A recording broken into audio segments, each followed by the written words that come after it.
Dead meme. Well, hello everyone. I figured today I would like to talk to you about whether or not you should play slash buy Valheim in 2022 or almost 2023 in this case. So Mistlands has just come out, a great deal of new content. There's a little bit of interest out there, so I figured we can talk about it. So I typically I start with a presentation, so I'm just going to kind of show you around the world and talk about it.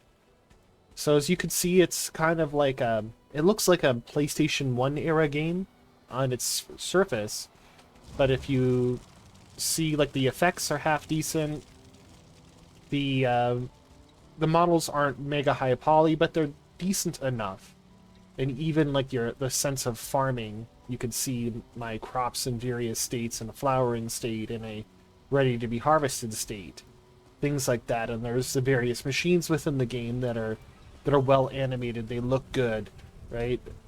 And of course the areas where we can smelt down materials and do some cooking.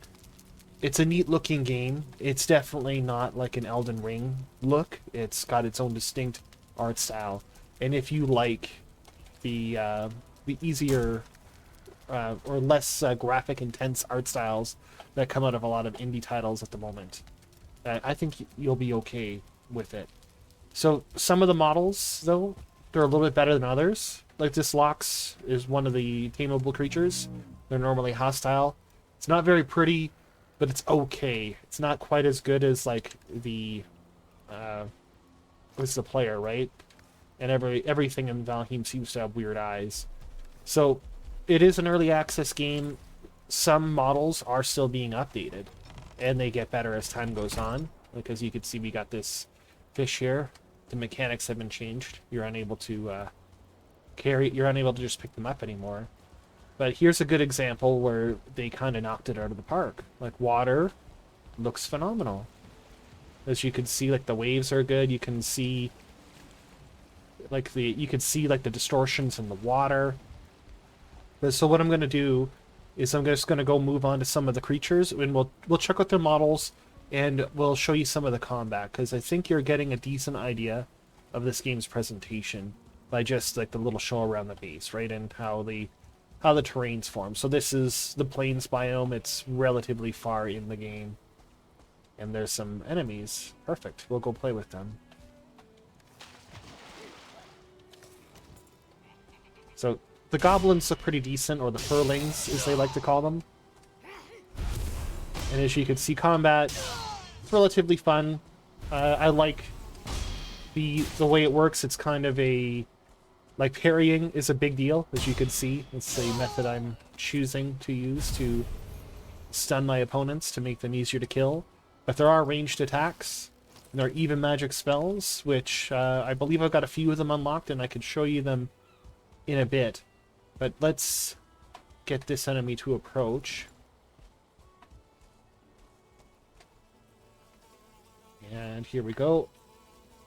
So as you could see, moderate detail, not amazing, but it doesn't look ugly. It's suitable to the rest of the game, or it's consistent, right?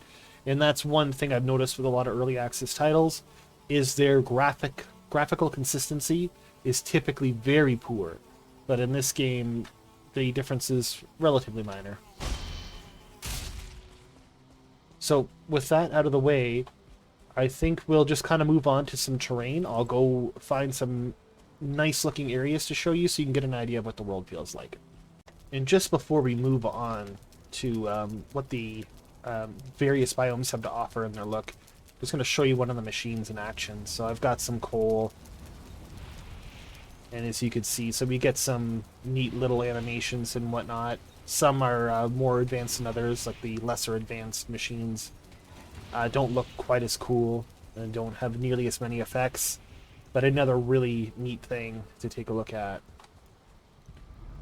is the portal effects. I like how these portals light up. So I feel they've done a decent job of capturing the aesthetic of like a Viking fantasy world where teleportals exist. So this is the Dark Wood. It's the second biome you visit throughout the game. It's got a neat little aesthetic. It lives up to its name. It's a little bit dark in here. The danger level is greater than that of the initial starting zone, which is the Meadows, which is a very calm and neutral place. But as you could see, like, I feel they captured this ominous environment very well, and the minions or the monsters that live here, they feel like they suit it too. These gray dwarf brutes, they're called, and there's skeletons, various kinds of enemies you would expect to see in a place like this, right? And of course, we have the various resources, the pine trees and the blueberries and the stones. Like, the in comparison to the plains, this is a significantly more beautiful biome. Oh, and there's our friend Odin. He's keeping an eye on us, making sure we're living up to his expectations. So neat little Easter eggs like that exist in the game as well. So I'm going to show you just another biome just to kind of give you an idea of the variation you can expect to see within the game. So here's a fun little contrast. This is referred to as the Meadows biome. And this is where you start the game. It's a relatively safe place. At nighttime, some scarier things come out, but nothing too bad, nothing you can't handle. So, like, these enemies aren't much of a threat because of my the equipment I'm carrying and the food I'm eating. But as you can see, the meadows, they have like a nice, like, the pretty little birch trees and oak wood and just green fields and lightly forested areas. And of course, things to deal with. As a contrast to, as you progress through the game, the third biome you're likely to at least explore, at least you should explore, is the swamp. And we're just going to move up on it just so you can get an idea of basically what that is like. So as you can see, very visually distinct. They did a great job of making this place feel foreboding, right? And it is a relatively dangerous environment, especially when you first arrive. And the various undead creatures that live in the swamp, normally very dangerous, but with the equipment level I've got, it's not so bad. And there's even threats lurking deep within the water. So every area, not every area, but many areas also have dungeons attached to them, which we're approaching. One for the swamp. The swamp's dungeon is particularly... it's way more interesting than most of them. So this is a reason why we're coming to check this one out. Just so you can get an idea of what to expect. And these, they're not big dungeons, but I've cleared most of this one out. So there's little treasure rooms, which I've already plundered, and various valuable materials that you can get, and information on the bosses and whatnot. So, as you can see, it's quite visually distinct. It's not amazing by any means, but when you're exploring these for the first time, the cramped quarters can present quite a challenge. The dank and darkness of this place really it really adds to the aesthetic of fighting undead and slime monsters. But so I think that this gives you an idea of what to expect on the presentation level of Valheim.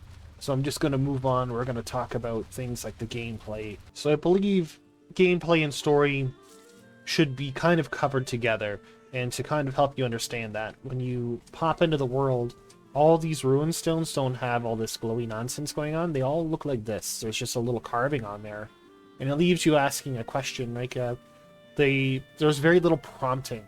And the world's map is mostly covered. So this game is going to heavily rely on you to wander around and to be like, oh, I can touch this. Oh, there's, what's Ix here? Something's over there. And this game's going to rely very heavily on you just roaming around. What's over this hill? What's on the other side of that body of water? Because sailing is a large component of the game, and we'll talk a bit more about that. But I just want to get a little bit closer to show you, like, as you can see, there's ruins in the world. So the ruins contain treasure boxes, which I've likely already plundered. But this game is relying on wanderlust for you to kind of move along the story and to find the very handful of story elements that actually get delivered, because there's minimal narrative provided. It's mostly provided by these two birds that show up, Huan and Yuan, And of course, you make assumptions when you encounter a weird structure like this one.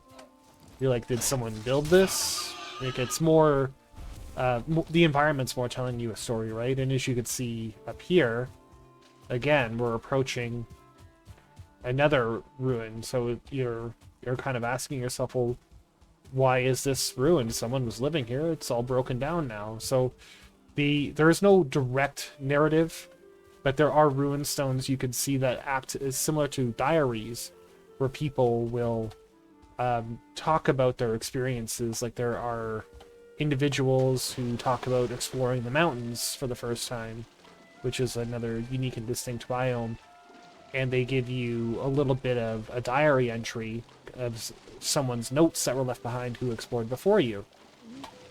So a handful of places where you do get direct narrative come from rune stones you'll find in the world like this. And hunt his kin. So you kind of got to put two and two together. You see like this deer altar here. If you kill deer, that's an early animal you can hunt. You can get trophies.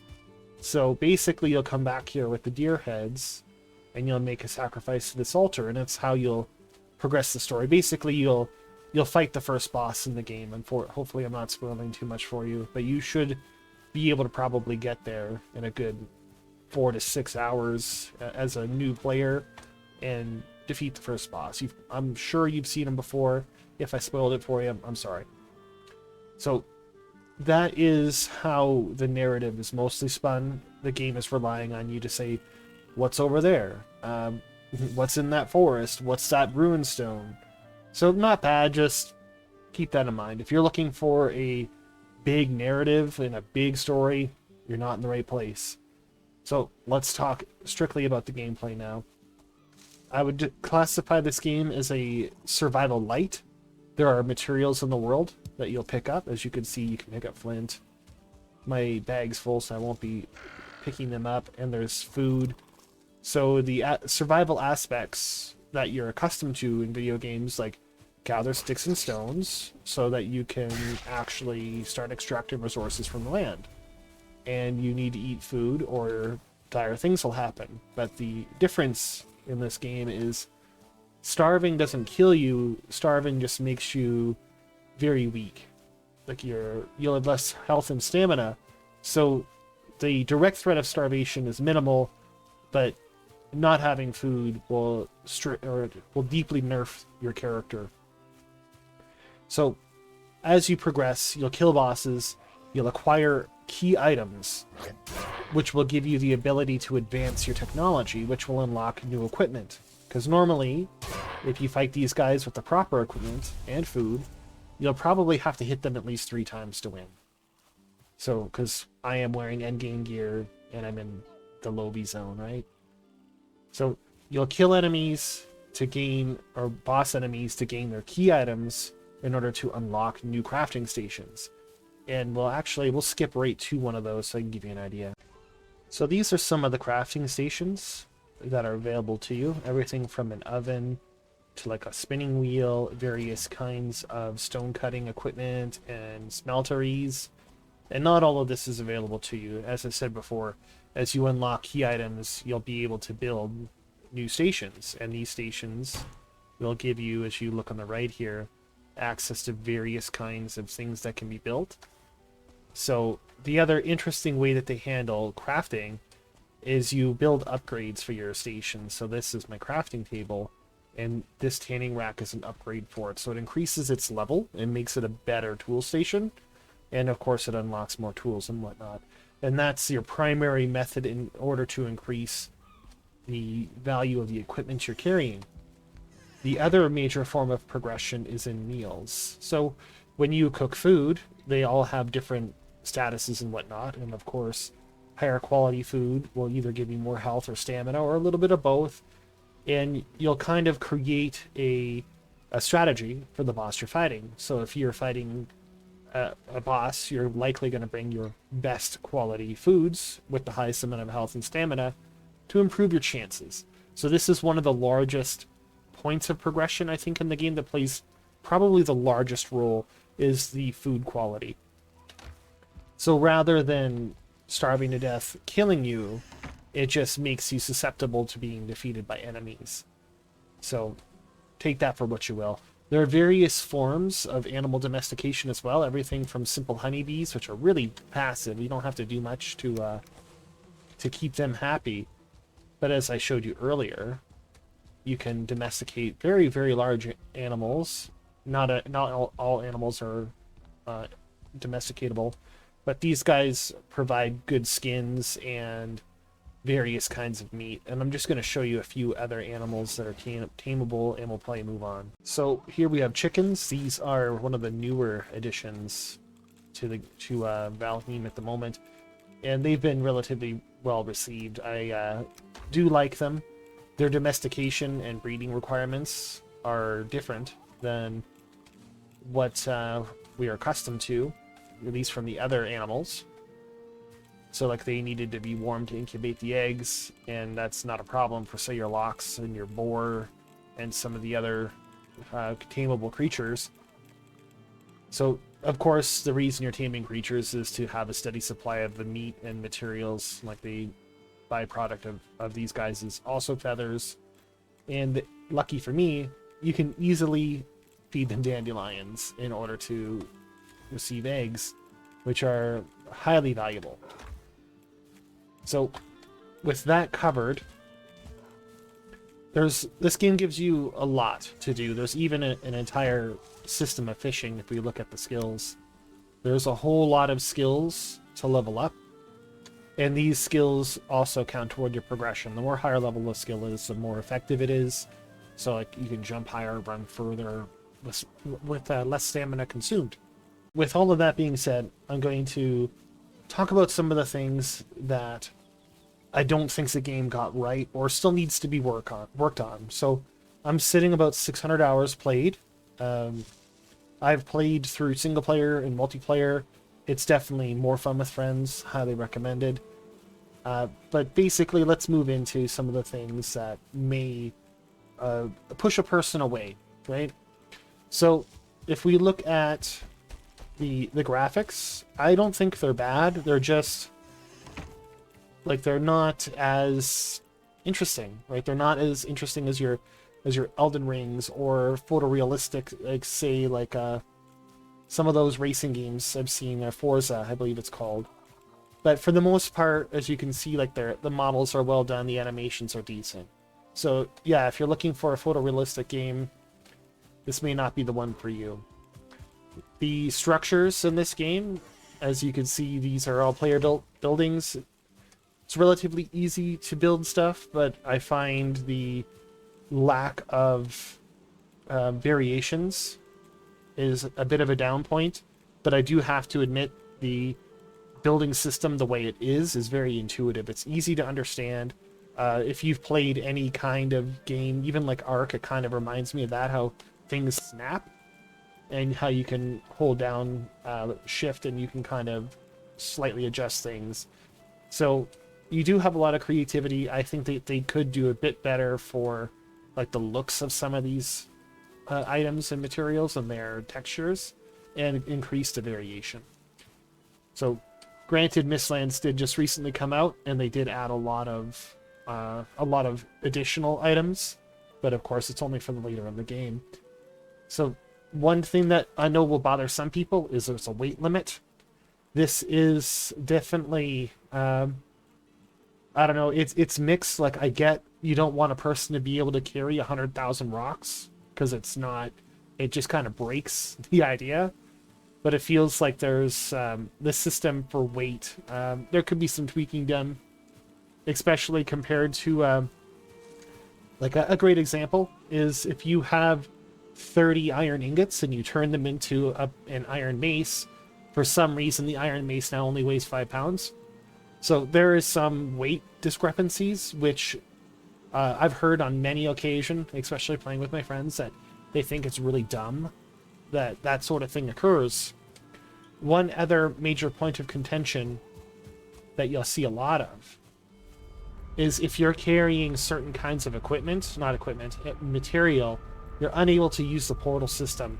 So basically, if we look at the map here, if I travel all the way out to these plains and collect a whole bunch of black iron ores or black iron scraps, I am unable to build a transporter and return back to my home where the majority of my crafting stations are, well, they would be, logically speaking, for most players.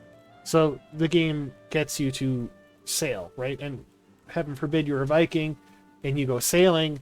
It's just sometimes it feels like the portal system is very arbitrary.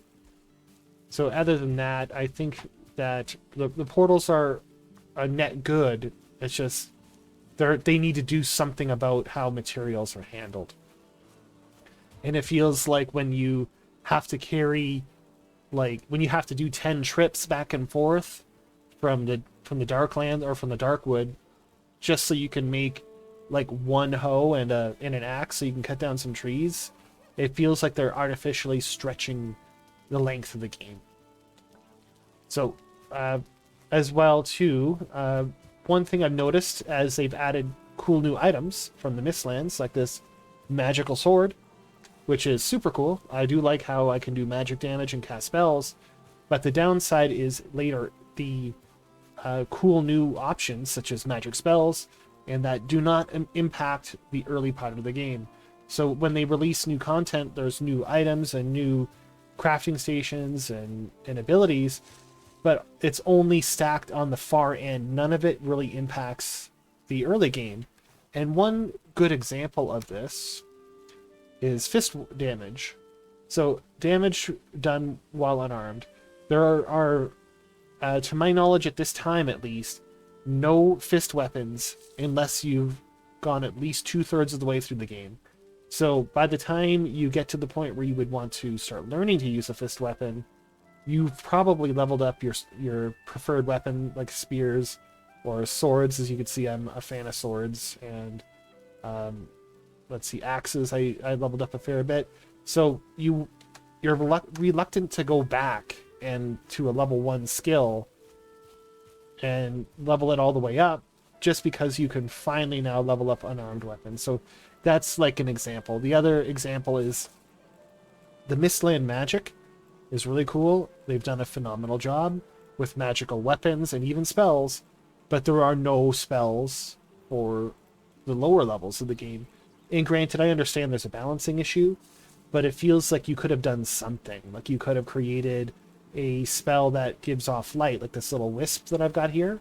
You could have created a portable torch or something that doesn't give the player an enormous advantage, like those deadly spells from the Mistlands. You could have given the player a little bit extra damage or slightly greater regen or resistance to the weather being cold outside or being wet. And those things do play a role. So it feels like that everything that gets added is loaded on the far end, and the earlier parts of the game don't benefit that. Now, of course, the game's in early access and all of this could change. So, for the most part, if you are a player who wants to explore, you want to say, what's over that hill? What does that do? Is there a treasure box hidden in that cave? I want to build cool structures. Like this is a little compound that my buddies and we played multiplayer in. Like, do you want to build things? Do you want to explore? Do you want to fight cool bosses in a Viking theme and whatnot? And do you want to sail the oceans? Like, yeah, I think you'll probably like this game. But if you're looking for a big story, and a little bit more, if you're looking for, say, a more technical game, such as some of the modded Minecraft, such as Greg Tech and whatnot, the technology system is incredibly simple and very intuitive. So rather than loading you up on technicalities, the game is more encouraging you to explore. So, and just to kind of give you an idea of its of where you're probably going to spend a fair bit of your time, is pretty much everything you need is somewhere else. And you'll be sailing to get there. So there are methods in which to make the wind favor you. I don't want to spoil too much because that is part of the way through the game. But this is how you're going to get around through a lot of the areas, is you'll be unable to swim this distance without dying. So again, if you're not too keen of a fan on travel times when you're trying to return with a great deal of metal, so you can make an item for progression, like, 'cause this game falls in those typical pitfalls like Conan Exiles, where you need to pick up 100 sticks to make a campfire. Like, that's absurd. Why? So just keep that in mind. But again, too, like, the world is well done. Like, I feel that the items that are in the world, like the ships and the monsters and the sea creatures, which I probably won't find, and the various bosses you face and the tools you get to use, feels very Viking, at least in the pop culture way. Probably very inaccurate in the real way. For any of you Norse aficionados, you'll probably disassemble this game and dislike it. So, if you want to explore, if you want to build things, if you want to, well, it's a good multiplayer game. If you want to sail the seas and fight unique and cool bosses, and this level of graphics you're okay with, I think the game's good for you. Again, right now, it's on Black Friday sale at the time of recording, and I should have it posted very soon. So if you're in the US and or Europe, your money's worth a lot more than the Canadian dollar. I believe you can get this game for approximately $20-ish, and maybe even less depending on the exchange, because I don't really know what it is offhand.